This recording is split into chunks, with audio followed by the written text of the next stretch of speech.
Ladies and gentlemen, good morning, good afternoon, and good evening from Modern Pythian Games and International Pythian Council to all in every corner of the world that you are watching us live. I'm Rania Lambu from Greece. I'm a multi-awarded global educator, STEM instructor, researcher, and author, and I'm working at the Greek Ministry of Education and the Greek Astronomy Space Company. I'm also Greek ambassador of language, literary, and oratory arts, as well as education of International Pythian Council and also the National Ambassador of Ecumenical Delphic Union. Today, I take the privilege to welcome you all to the 7th Global Virtual Conference on Modern Pythian Games on the theme A Global Vision Artists and Players, organized by Modern Pythian Games and International Pythian Council. Modern Pythian Games aims to revive the ancient Pythian games of ancient Greece, and it's the first global cultural movement and a unique global platform which aims to unite as well as to promote arts, cultures, and traditional sports of different countries around the globe. Today, we are very privileged to have with us respected dignitaries from 5 countries: Gambia, Greece, Pakistan, Zimbabwe, and India. And during this session, we will have a great opportunity to discuss on important and interesting topics like cultural diplomacy and the crucial role of youth in this, about peace ideals and culture in both Gambia and Senegal, how students in Zimbabwe can be initiated in the traditional culture in the school classroom, how Greek citizens envision this revival of Modern Pythian Games, and how Modern Pythian Games can help promote cultural and traditional games in India. So without further ado, I would like to request Mr. Vicente Puel, the founder of Modern Pythian Games, to make the welcoming address. Thank you, Rania. Thank you so much. My dear Mr. Malik Musawar Hamid from Pakistan, Mr. Jalo from Gambia, Miss Patricia from Zimbabwe, and my dear Helena from Greece, and of course Rania, as well as all dear viewers joining us online. Greetings to all of you on this 7th global episode, where we come together to seek the vision of the Pythian Games. Participants from over 20 nations have already shared their insights, and today's meeting marks another significant step in our journey. It's indeed an honor for me to stand before you as the founder of the Modern Pythian Game. Each international virtual conference brings us closer to a worldwide vision that transcends borders, celebrating cultures, arts, and sports. The revival of modern Pythian games were not just inspired by the ancient Greek games, but also by the unwavering passion of the people and nations worldwide. With your support, our path moving towards the revolutionary changes in arts, culture, and traditional games, our goal is very clear. We are going to create a platform where the creativity thrives, where the beauty of music, dance, poetry, writing, filmmaking, theater, and more can be shared globally. Embracing the digital age, we are bringing together artists, architects, ecologists, journalists, and traditional game players under the umbrella of the Modern Pythian Games. Our efforts are divided into 8 distinct domains, ranging from the rhythms of music and vocals to the visuals of heritage and crafts, and even the fusion of robotics and virtual arts. This includes martial arts, traditional expressions, social and cultural representations, literary brilliance, and ecological awareness through architecture and eco arts.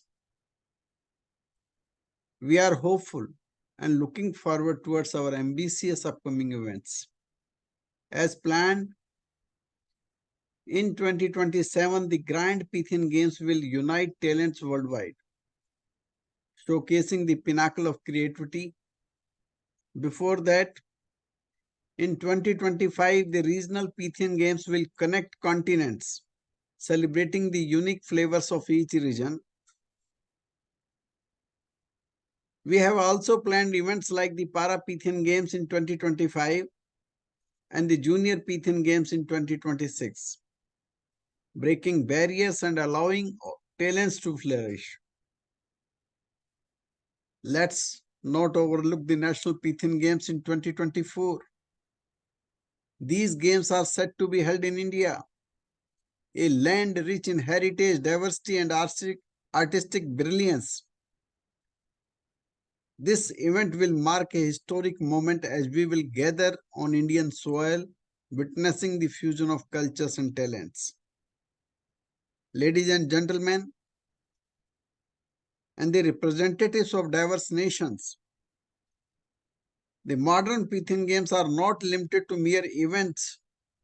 They symbolize our collective unity, creativity, and progress. They pay tribute to the ancient spirit of the Pythian Games while being reshaped for the modern era and the generations to come, where artistic expression knows no bounds. As we stand on the brink of this global revolution, I invite each of you to contribute your unique voice to the symphony of creativity.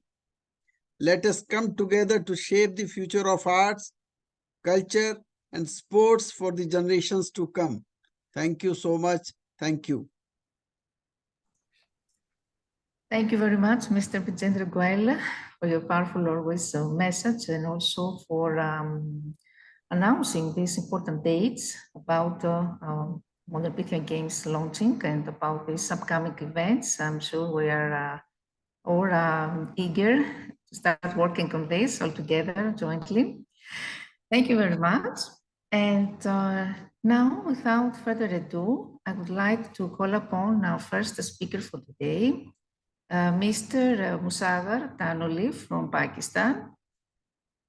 He's the founder of Youth Diplomacy Forum. He will speak about cultural diplomacy. I think it's a very important topic. Thank you so much, Mr. Rania. And so thank you so much for inviting me to this important, I would say, historical thing that is the Pythian Games. Although I am not much interested in sports diplomacy, but as you told me that I have to talk about the cultural diplomacy, and sports is, I would say, one of the aspect or factor of culture. So I would like to talk about the cultural diplomacy, youth, and Pythian Games. So for that, I would like to share my screen so that I can show you my presentation. So today I'll be talking about the cultural diplomacy, youth, and Pythian Games. So moving forward, first of all, I would like to thank all of you, distinguished guests and fellow participants. I'm honored to address you today on the captivating topic of cultural diplomacy and youth within the framework of modern Pythian Games. So the Pythian Games is the ancient athletic and artistic competitions that evolved into the dynamic platform for fostering cultural exchange and diplomatic relations. In the contemporary world, we will delve into the significance of cultural diplomacy, the role of youth, and the unique potential that the modern Pythian Games offer in uniting nations and cultivating global understanding. We have to move towards understanding cultural diplomacy. So cultural diplomacy refers to as the use of cultural interactions, artistic expressions, and exchanges to promote mutual understanding and establish peaceful relationship between nations. So in a world increasingly connected yet often divided, cultural diplomacy serves as a bridge to cross linguistic, geographical, and ideological barriers. It facilitates dialogue, builds trust, and contributes to a sense of shared humanity. Then the next slide, we are going to talk about empowering youth as a cultural ambassadors, because I'm also a young person, and also I talk a lot about the youth empowerment.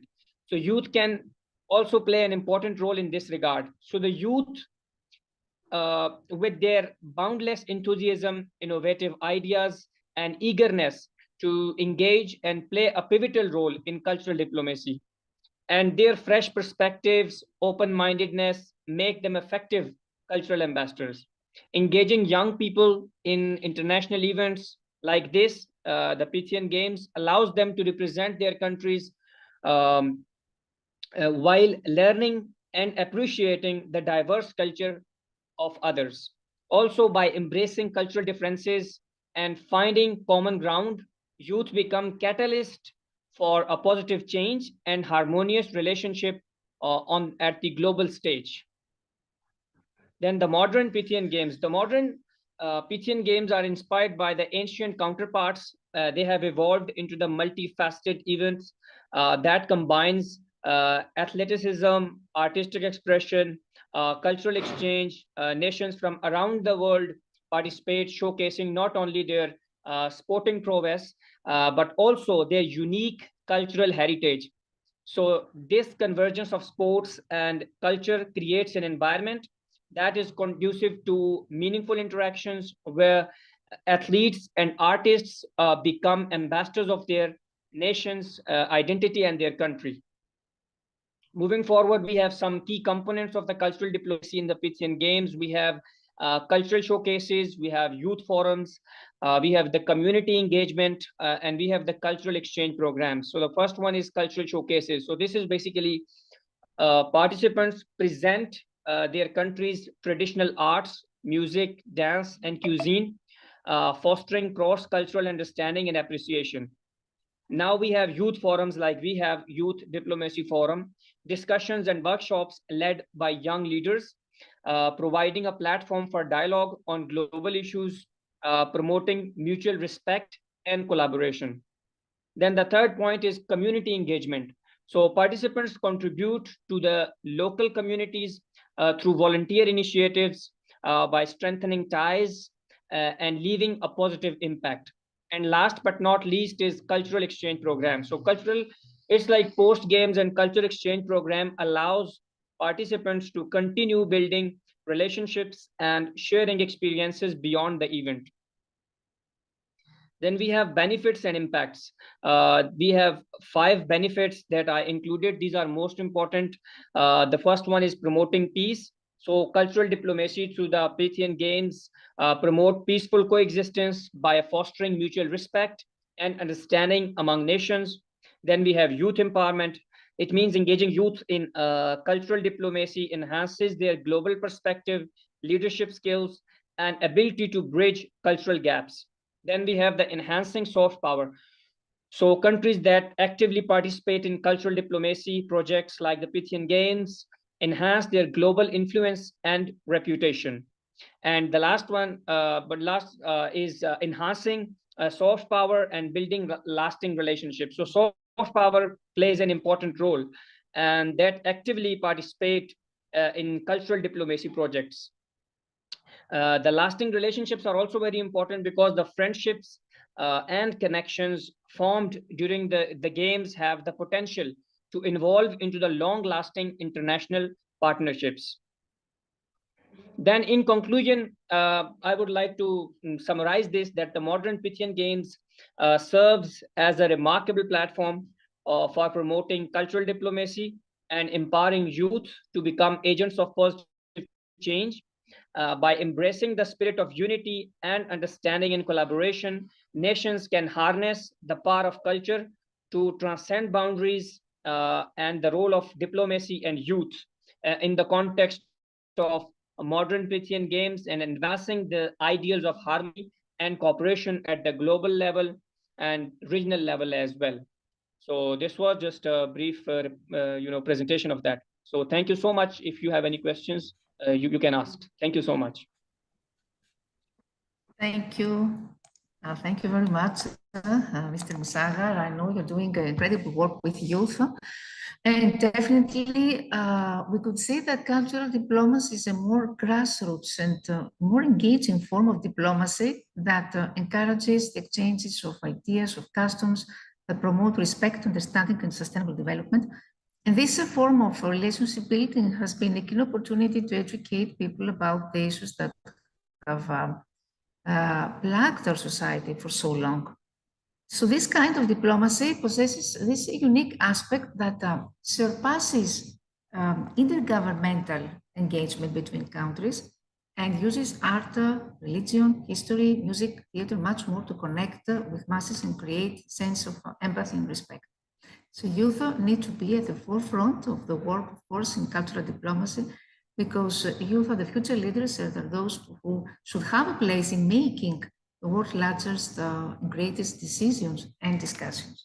So thank you very much. It would be an interesting idea also to organize with Good Diplomacy Forum a conference about cultural diplomacy. It's something that I have in mind a long time now. So thank you very much for your contribution. And now I would like to call upon our next speaker from Gambia, Mr. Mamadou Jallo. This is Mr. Mamadou Abdul Salam Jallo of the Gambia, originally a Gambian, a member of Noble Institution for Environmental Peace, Organization Canada, and a PhD candidate, research candidate at NIU University, USA. We are a group of environmentalists, group of educationalists, and championing the work of environmental peace across the world to foster peace and stability in the world. So I was more than happy to join you guys and to revive the Pythian Games in this modern time, because there's nothing that we need nowadays beside peace. This is what we need. So anyhow, any way that we can get this peace is a matter that we should all put hands together and then work toward that goal. So I'm very much pleased with the work you are all doing, and I thank you all. Today I would just like to talk about the Gambia, but as I told to Dr. Rania, that Gambia and Senegal, they are two, officially we are different countries, officially. Gambia and Senegal, we are different. But culturally and traditionally, we are one. But during colonialism, so they came, there was demarcation, like the partition, Pakistan, India. Pre-partition, same. Post-partition, different. So this is how Gambia and Senegal is. So I will just talk about Senegambia. So both countries, Senegambia. So these two countries share many things in common in our cultural, heritage, in our, arts, music, tradition, whatever. We share the same things together. So Gambia is the smallest mainland country in the African continent, the smallest country so far in the mainland Africa. So, and we have population of estimated population of 2 million, just 2 million, and our total land area square is 11,295 square kilometer. So you can see Gambia is a very small country, but with that, Gambia is well known as the smiling coast of West Africa, or the smiling coast of Africa.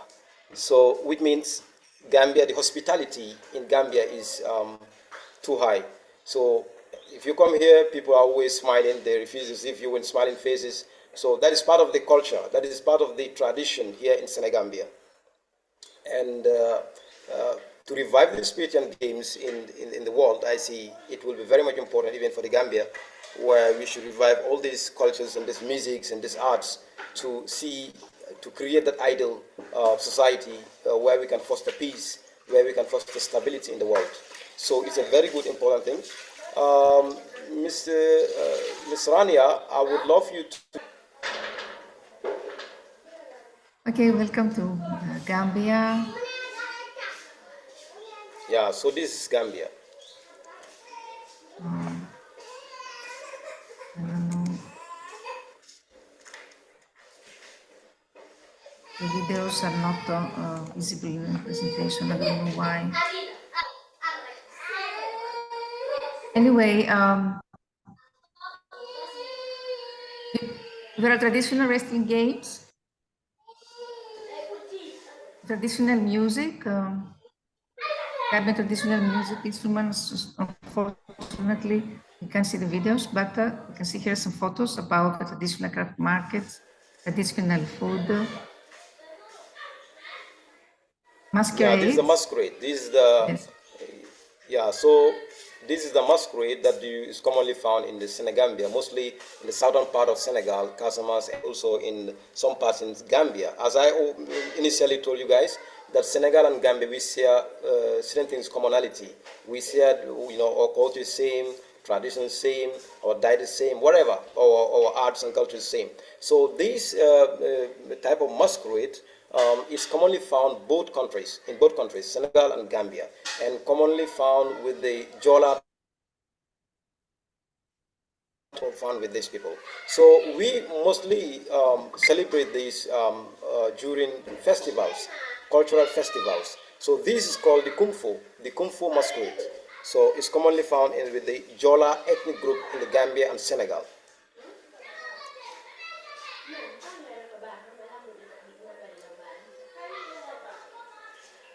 Mr. Rania?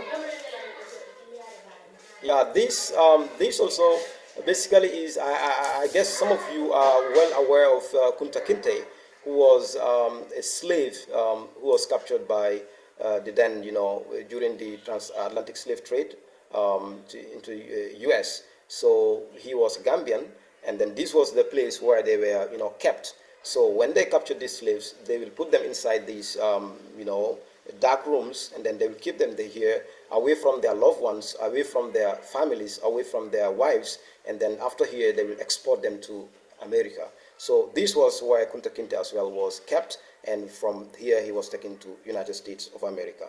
So this slave house is in the Gambia here. Further, I would like to tell you, in the Gambia here, mostly our culture also has an impact with our, well-being. Like in the Gambia, like sometimes, you are influenced with the environment that you live, with the culture that you sometimes you grow. So mostly Gambia is predominantly a Muslim country, over, let's say 94% Muslim, so Sunni. And so you will see we are mostly, wedded with this Islamic culture. So, and then the remaining percentage is Christian, predominantly Catholic, are also present here in the Gambia, and some, other religious figures also in the Gambia here. So this thing has affected us. So the fact that Gambia is referred to as the smiling coast of Africa is not just a mere, saying or something just, by chance, but it's a fact. Well before I went for my studies in Ghana, I got to realize this. So it's raining.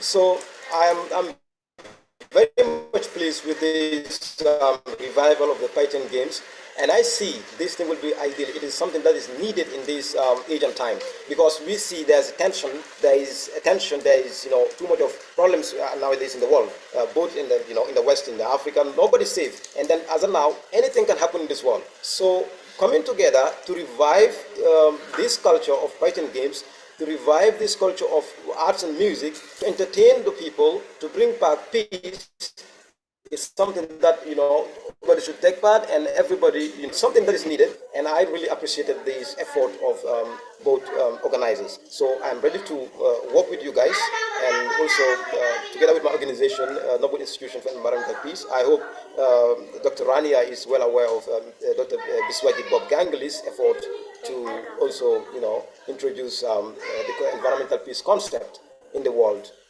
by we have a lot of things to do to foster peace and stability in the world.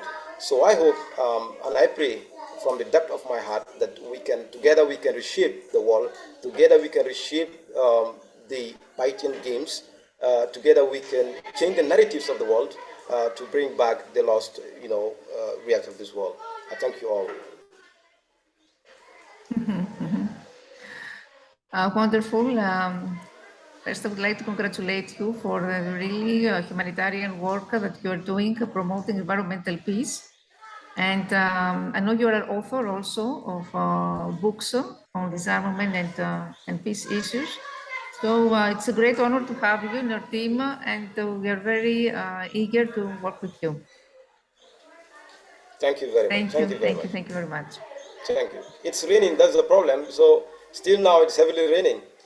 So sorry for any inconvenience. It's fine. Thank you. Now we can move on to our speaker from Greece, Mrs. Elena Vouza. Ms. Elena, can you unmute yourself and introduce yourself and share your vision about Pythian Games? I'm sure that you are thrilled since it's about the revival of Pythian Games, which take place in ancient Greece. First of all, I would like to thank you, Rania, for this invitation. It's a great honor to be a part of Pythian movement and this great initiative to resurrect ancient Pythian games. Let's introduce myself. My name is Elena Vouza, and I am a secondary education teacher. I hold a master's degree in cultural management, communication and media, with a specialization in communication and media rhetoric. My research interests revolve around cultural heritage and more specifically focus on oratory arts with a strong emphasis on the revival of rhetoric in the general education curriculum. So this presentation is about the Greek heritage of oratory arts, the importance of oratory arts in ancient Greece, and how oratory arts can be integrated in the modern school curriculum. So, language, literary, and oratory arts generally are one of the 8 Pythian Games art categories. So let's start with the term of oratory. What is oratory and the art of oratory? Oratory is a rational and practice of persuasive public speaking. In other words, it's the art of using words effectively. Classically, the theoretical basis for the art of oratory is rhetoric. Rhetoric, in simple terms, refers to the study and uses of written, spoken, visual language.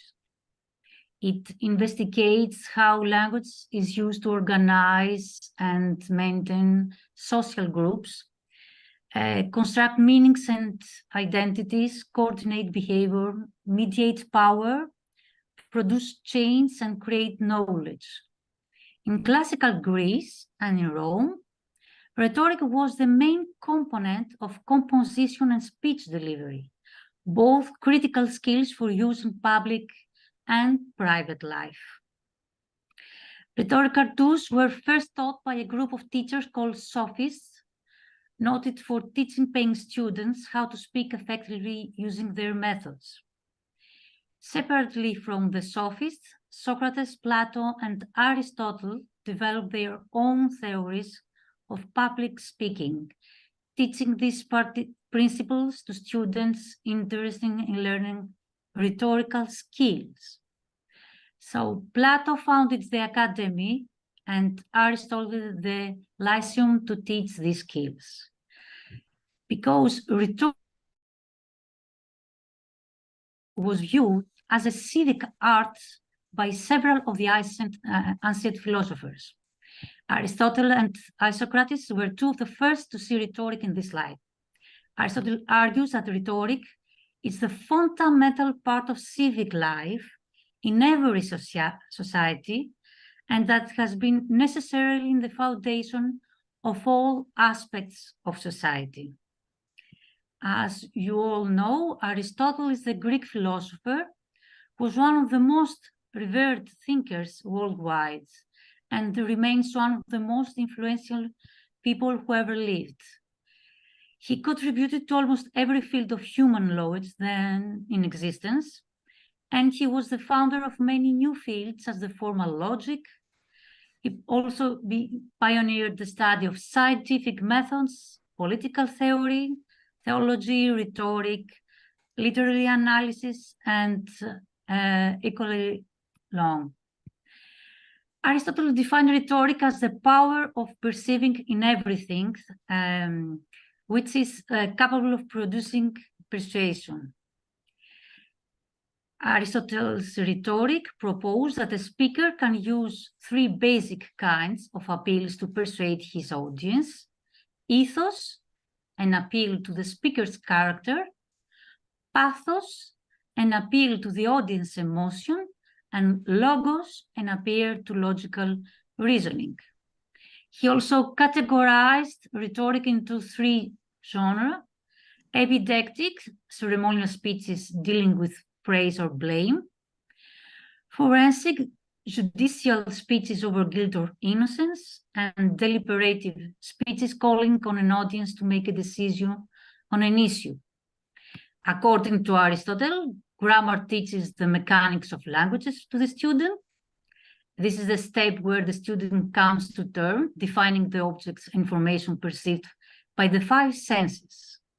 Logic, also dialectic, is the mechanics of thoughts and of analysis, the process of composing sound arguments and identifying fallacious arguments and statements, and so systematically removing contradictions, thereby producing factual knowledge that can be trusted. So rhetoric is the application of language in order to instruct and to persuade the listener and the reader. It is the knowledge, the grammar, now understood, logic, and being transmitted outwards as wisdom, rhetoric. Scholars have debated the scope of rhetoric since ancient times, although some have limited rhetoric to the specific realm of political discourse. But many modern scholars liberated it to encompass every aspect of culture. Contemporary studies of rhetoric address a much more diverse range of domains than was the case in ancient times.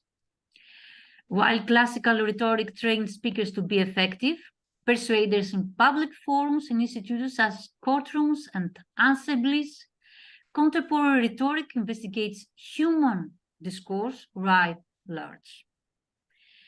Rhetoric has been an essential part of education throughout history, but the last decades fell out of favor in education, mostly in the 20th century.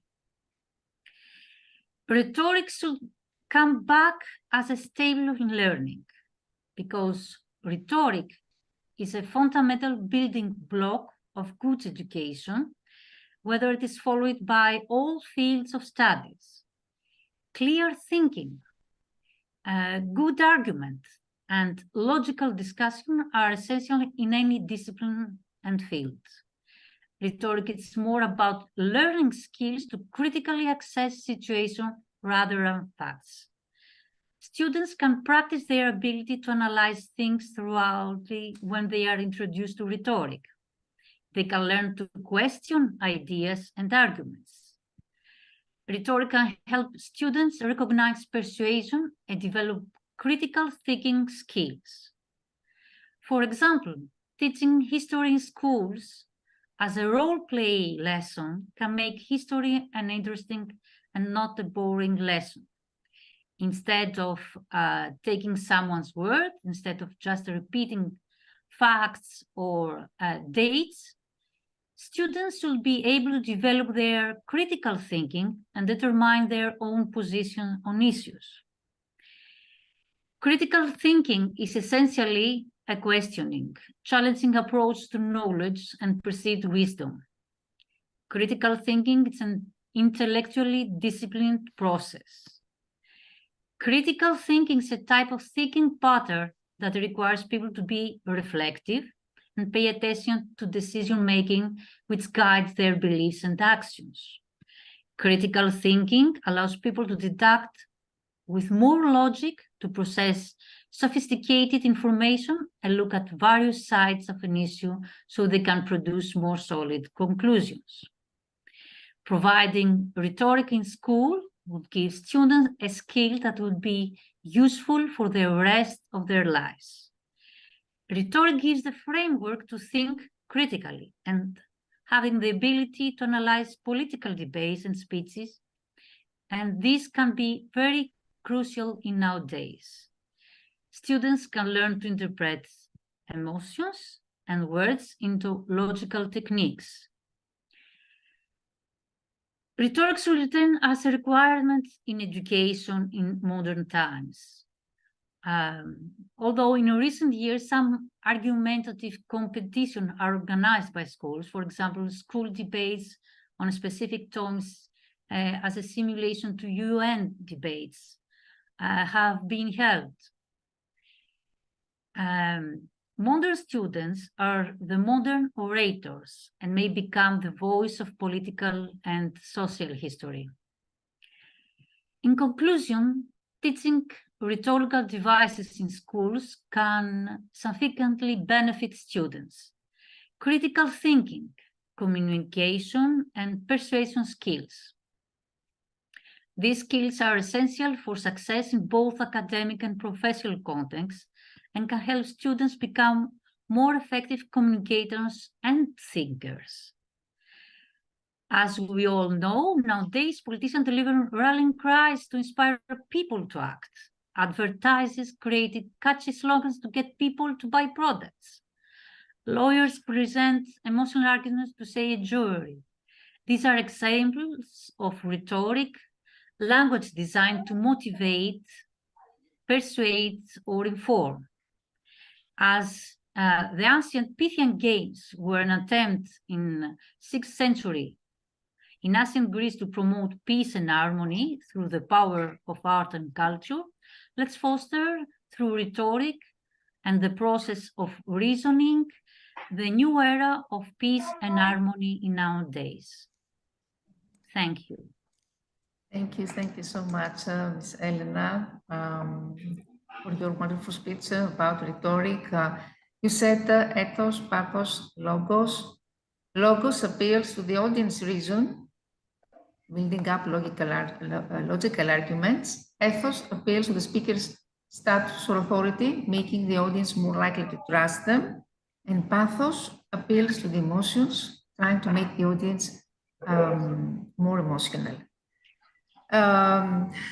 Thank you very much for this presentation, and definitely rhetoric is something that should be cultivated and taught more in school, the school classroom, because we need also students who should be able to present themselves and develop arguments and be able to handle difficult situations when it comes to language issues. So thank you very much. After this presentation of Gambia in Greece, Gambia, Mr. Mamadou is very peaceful and small and a land of smiling people, as you said. It has a wonderful nature, wildlife, rich culture, traditions, colorful villages, and hospitable people who are always willing to help. After Pakistan, Gambia, Greece, we are now going to Zimbabwe with Miss Patricia, Dr. Patricia, here. Thank you. Thank you. Okay. Good morning. And you introduce good morning, yourself first. Good morning, yes. Yes, and good evening to you all. I am Dr. Patricia Konde. I am from Harare, Zimbabwe. I'm the head of academics of Lusitania Primary School, which is in Harare in Zimbabwe. Thank you so much, Dr. Rania Lampu, for inviting me to be one of the speakers today, especially on Pythian Games. And it is my first time to speak about Pythian Games. I know that, yes, it's a term and we have been practicing it. Some of us maybe didn't know. All right, thank you so much. First of all, I would like to talk about the significance of arts, sports, culture, and peace, especially highlighting a few points about their significance, especially in my country here in Zimbabwe. Those who don't know, Zimbabwe is the southern Africa, next to South Africa, right at the bottom of Africa. So in terms of arts, culture, sports, and peace in Zimbabwe, yes, we do a lot of sporting activities, a lot of arts activities, culture, and peace building activities. And I'm quite happy to say that all these four are very crucial, especially nowadays, in making sure that our health and our well-being is okay, contribute so much to our physical and mental well-being. Especially after COVID-19, we know most of us we were staying redundant in our homes and not doing anything. But because of sports culture, we are able to have an active lifestyle, especially it improves, especially your health. Also, it reduces the risk of chronic diseases. The noise is coming from Mamadou. All right. So also in our curriculum here in Zimbabwe, we make sure that we've got different sporting activities, we've got different cultural activities that we do, and peace building debates and so forth that I'm going to talk about later. And also in terms of arts, culture, sports, they offer a valuable educational opportunities, especially for young people in Zimbabwe. Most of them have got scholarships to go outside the country, especially to further their arts, be it music, be it cultural activities, be it in sporting activities. They've participated in various cultural activities, and sports has enhanced, especially in our schools, it enhances a lot of discipline.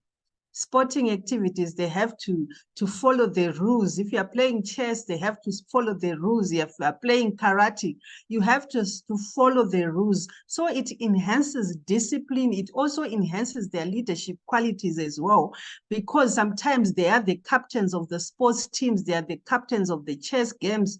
They enhance their leadership skills. And I was quite happy, our former speaker from Greece talking about critical thinking skills. They also enhance those problem-solving activities. Think of children playing a chess game or a traditional game. We've got different traditional games that are in the form of chess activities. Yes, chess, we play it in the urban towns, but in the rural areas, they've got what we call tsoro, they play nodo. Those are traditional games that enhance their critical thinking skills. And then besides that, when you're looking at sports, we are looking at culture, we are bringing in a lot of people together. It enhances the social cohesion and the unity. Think of when people are playing sports. Right now in Zimbabwe, we had cricket, we're playing with Pakistan, and we have got elections that are coming soon. People forgot about those elections, those different parties that they belonged to, because they were now united because of cricket. Most people were there in the cricket field, dancing, playing music.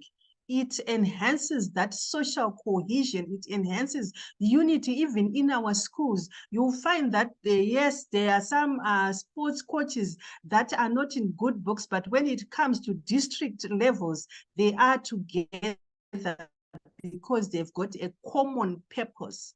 So sports, culture, and activities, they provide avenues for acquiring knowledge, developing skills, and nurturing talent that we have in our communities. Then when you are also looking at things like cultural activities, I'm going to talk about what we do as a school. Cultural activities that we do as schools, they have got, for example, Zimbabwe has got a rich and diverse cultural heritage, encompassing maybe various ethnic groups and traditions.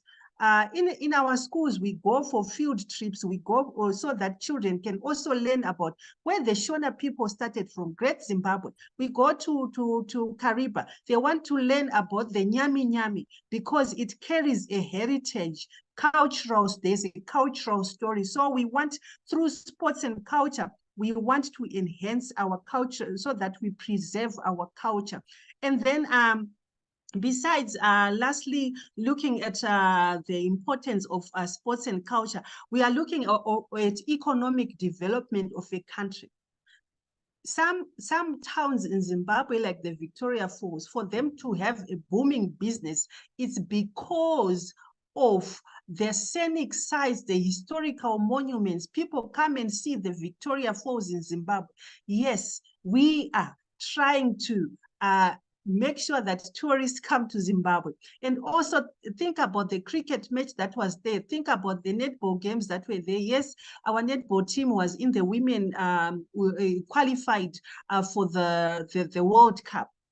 We are bringing in foreign currency into the country. So the arts, culture, and sports sectors have got an immense potential for economic growth. Besides economic growth, we are looking at job opportunities. Think about those people who are working in those fields. There's so much. So they contribute to the tourism industry by attracting maybe both domestic and international visitors. For example, musical festivals that we have here in Zimbabwe, we attract a lot of people across the border to come and hear Jah Praiser sing. And we also have our musicians going outside Zimbabwe. They bring in foreign currency. So that is economic development. And besides that, visiting each other countries like I did last time I went to India, we are promoting diplomacy, like someone was talking about cultural diplomacy. We are promoting diplomacy, we are promoting international relationships between two countries because we are promoting culture, we are promoting sports. So those are the what I wanted to talk about. Besides that, like I said, that cricket, like I said, sports, football, netball, they can also offer what we call healing and reconciliation, people coming together despite their differences, despite their political differences, their races. It fosters that healing, that reconciliation that comes with it. So sports, culture, arts, and they are very important. These modern Pythian games, yes, we can say they are very, very important. And also, in Zimbabwe, yes, we've got a rich history in cricket, football, golf, field hockey. We've got women's netball. We've got artists. We've got visual arts. Think of Dominic Benura going to London. Maybe they've got pieces that they want, paintings and sculpture that want to showcase there. International relationships, economic development, social cohesion, social unity. Now, moving on to how we can integrate sports, arts, peace, and culture, especially in our Zimbabwean curriculum. I'm just going to discuss about the Zimbabwean curriculum. Looking at our timetables here in Zimbabwe, yes, we used to have a different curriculum. Now we have got what we call the new curriculum that has been introduced. This new curriculum, they've introduced some subjects that are new, like visual and performing arts. It never used to be there. Children used to concentrate in maths, history, science, geography, that was it. But now we have what you call visual and performing arts. This allows our students to engage in practical activities, develop skills, be it visual, be it music. For example, in the school that I belong to, it's a Portuguese school. First term, we have a carnival. Yes, it is practiced in Portugal, but we have carnival. We are bringing in different themes from different countries, whereby our children, they portray. For example, this year we were portraying different cartoon characters, but they are from overseas, from all around the place, but our children are learning about. So they were displaying it through the carnival there. And then it's also through arts and music. Right now, our children going to Portugal, they are going to Lisbon. Why? For the Choice Children's Choir. In November, I will be accompanying my children to Portugal. They are going we entered that competition. They are going to sing different songs in Portuguese language, in Shona language, Zulu language. We tried to include all the different languages that are there in the world. So this is some of the Pythian games. Yes, we are thinking about music. We are thinking about culture. And then we allow our students also to participate in the National Institute of Allied Arts Visual Arts Competition. They enter those competitions. This is all what is encompassed in the Pythian Games. And we have also entered the Polish country as well, because we also send our art pieces there. So we are trying to make sure that our children are not only focused in the subjects that we know, but we are trying to widen their horizon, so that we don't know what each child, we want to nurture talents. Some children are not good in academic subjects, but they are good at sculpture. We also have a sculpture. Unfortunately, my PowerPoint, I couldn't play it but I will send it to Rania. We also have a vibrant culture, a sculpture club, whereby our children make a lot of sculpture. And then one day in the school, parents come in to buy those sculpture pieces. So we are teaching them about entrepreneurship as well. Yes, creativity in making all those pieces, but also entrepreneurship, because they are going to make money out of it. And through that money, they're also going to buy the wood, whatever materials that they need to do to use in their club. And then through sports, arts, peace, and culture, there's also what we call cross-cultural integration, whereby when we infuse all those elements of the Pythian games that we are talking about, we come up, we integrate the music, we integrate the dance, we integrate the visual arts into language and literature classes, like what the former speaker says, to enhance what we call creative expression. Right now, we have got 3 terms in Zimbabwe, 3 terms for our school. Right now, our 3rd term, we have what we call public speaking competitions, whereby our children enter into these competitions as a school. We are trying to enhance that creative expressions. We give them topics to look at. They also go into impromptu speaking. That critical thinking also comes in. So it can also be enhanced through clubs, public speaking club, debate club, quiz clubs. So we incorporate those sports activities, for example, into mathematics by using the sports statistics. For example, when they've played sports, those sports statistics, we use them for problem-solving exercises. And then we have what we call extracurricular programs. In our Zimbabwean curriculum, from 8 to 1, children are in the classroom, academic subjects, maths, English, science, visual performing arts, they are doing. We also have got a subject called PE and arts, physical education, sports and mass displays. It's now an examinable subject as well. And then after, from 2 o'clock to 4 o'clock, our children are now doing what we call extracurricular subjects, whereby they have got different clubs that are there,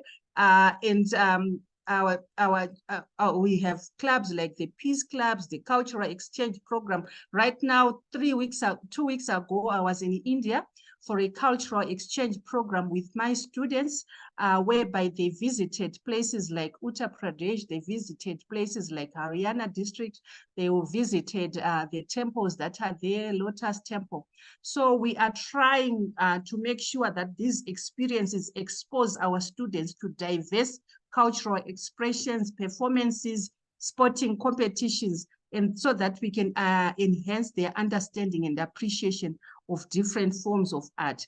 And then lastly, we also make sure that they are assessed in sports, arts, peace building, and cultural activities, and most of them get scholarships even to go outside the country. But we can only do this when also our teachers are trained, it means we need to also to support our teachers, to train our teachers so that they can engage in these Pythian games. Thank you so much for giving me this opportunity. I can go on and on and on, but thank you for the opportunity to be sharing with you in how we integrate sports, arts, culture, and peace into our curriculum in Zimbabwe. Thank you so much, Dr. Patricia. It was really a wonderful overview about Zimbabwe, arts and culture there, sports. You have presented so much. I know you have an incredible heritage there, and you're doing a lot in art and dance, as you said before, and also you are you're having a carving. I think carving, you have a good in carvings you're doing. Anyway, I want to highlight what you said about sport and physical education, how they can promote and strengthen social cohesion and social unity through the example you gave us about cricket, because sports can provide a playground for enjoying activities together with people from various social and cultural backgrounds.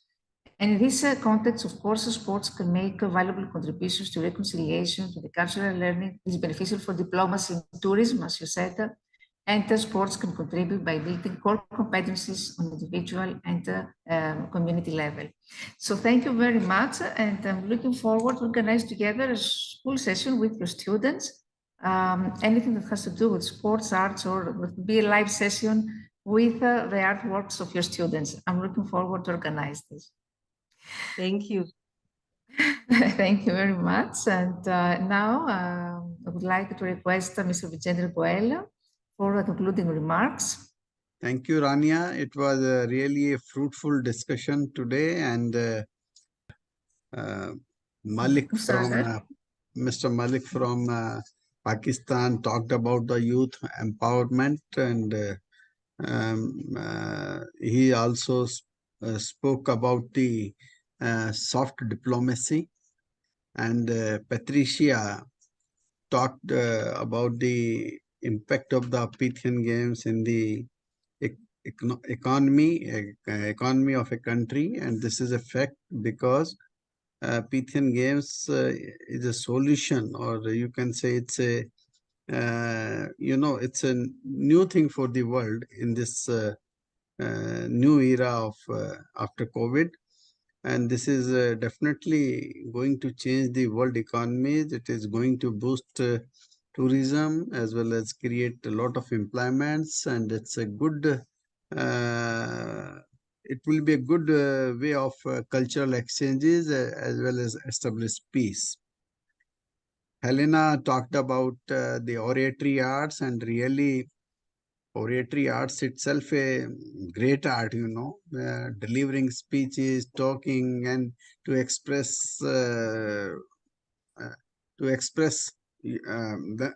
ourselves itself a big thing.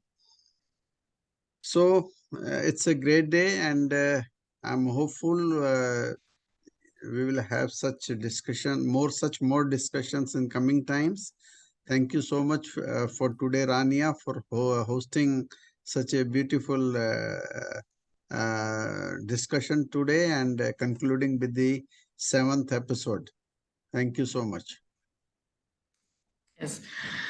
Thank you, Mr. Vicente Goela. Ladies and gentlemen, I would like to congratulate Modern Pythian Games for the organization of the 7th Global Virtual Conference. I would like to thank all respected speakers and delegates who were together with us, all the audience who watched us live, and of course, Mr. Vicente Goela and Mr. Panos Kaltsis, who are the two initiators of this global movement, cultural movement. I would like to close by reminding you always our core values, peace, harmony, collaboration. We are renewing our appointment for next week with new guests and new interesting topics. Wishing you a wonderful evening. Thank you very much.